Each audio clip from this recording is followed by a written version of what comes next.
कोळी kitchen रेसिपीमध्ये आपलं स्वागत आहे। आज आपण सुका जवळा आणि तांदळाची भाकरी बनवणार आहोत। तर जवळा घेतलेला आहे हा। तर जवळा विकत घेताना असा घ्यायचा आहे, एकदम लालसर नाही घ्यायचा। तर जुना जवळा चवीला चांगला नाही लागत, म्हणून असा फ्रेश असा घ्यायचा। बघा असं चमकते। तर असा मी एवढा घेतलेला आहे। तर त्यासाठी लागणारे साहित्य घेतलेत, हे 2 कांदे घेतलेले आहेत मी बारीक चॉप करून, हळद घेतलेली आहे अर्धा चम्मच, घरगुती कोळी मसाला घेतलेला आहे 1 मोठा चम्मच, 5-6 कोकम घेतलेले आहेत, मीठ घेतलेले आहे, तेल घेतलेले आहे 2-3 चम्मच आणि कोथिंबीर घेतलेली बारीक चिरून। तर पहिले आपण पाणी गरम करून घेऊया जवळा धुण्यासाठी। तर मी गरम पाणी जवळ्यामध्ये ओतते। सुकी मच्छी नेहमी गरम पाण्याने धुवायची, कारण ती उन्हामध्ये सुकवलेली असते, त्यामध्ये धूळ वगैरे उडलेली असते त्याच्यावरती। तर ती निघण्यासाठी आपण गरम पाण्यामध्ये धुवून घ्यायची मच्छी कधीही। आता कढई गरम झालेली आहे, तेल घालते मी। तेल गरम झालेलं आहे, कांदा घालायचा आहे।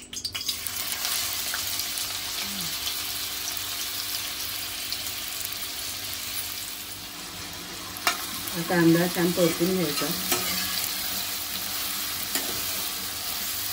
सुकी मच्छी बनवताना ना कांदा जास्त वापरायचा।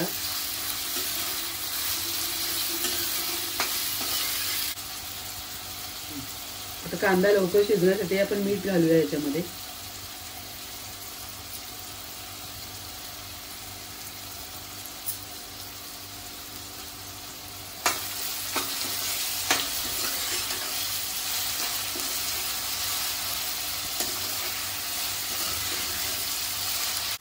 कांदा आपला चांगला परतलाय बघा, असं ब्राऊन थोडा कलर येतोपर्यंत चांगलं शिजवून घ्यायचा।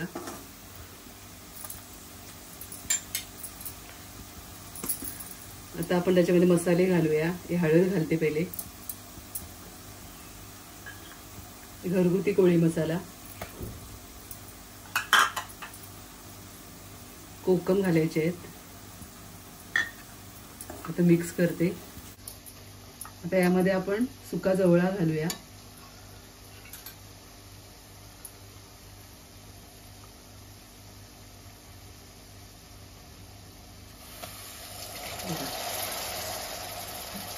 गरम पाण्यामध्ये छान असा भिजलाय आपला जवळा, स्वच्छ सुद्धा झालाय।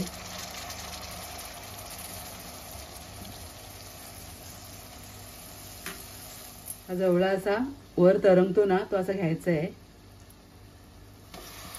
खाली अशी ना माती वगैरे असते, ती बसते, म्हणून खालपर्यंत घेऊ नका, असं वरचा घ्यायचंय।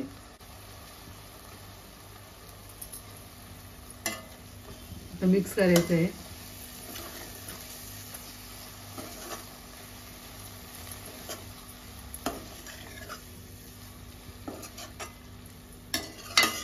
आता यामध्ये आपण अर्धा ग्लास पाणी घालूया।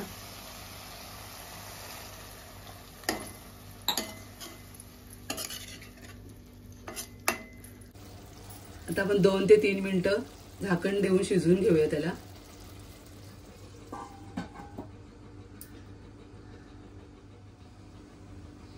दोन 3 मिनिटं झालेली आहेत, हे बघा छान वाफ आलेली आहे।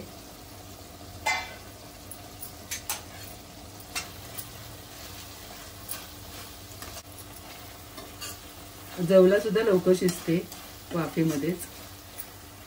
आता याच्यामध्ये कोथिंबीर घालूया, भरपूर प्रमाणात कोथिंबीर सुद्धा घालायची आहे। आता हे थोडं आटून घ्यायचं आहे, एक्स्ट्रा पाणी येते फक्त। झटपट असा आपला जवळा तयार होते। आता झाकण द्यायची काही गरज नाही, आपण 2 मिनिटं असं थोडं आटून घेऊया पाणी।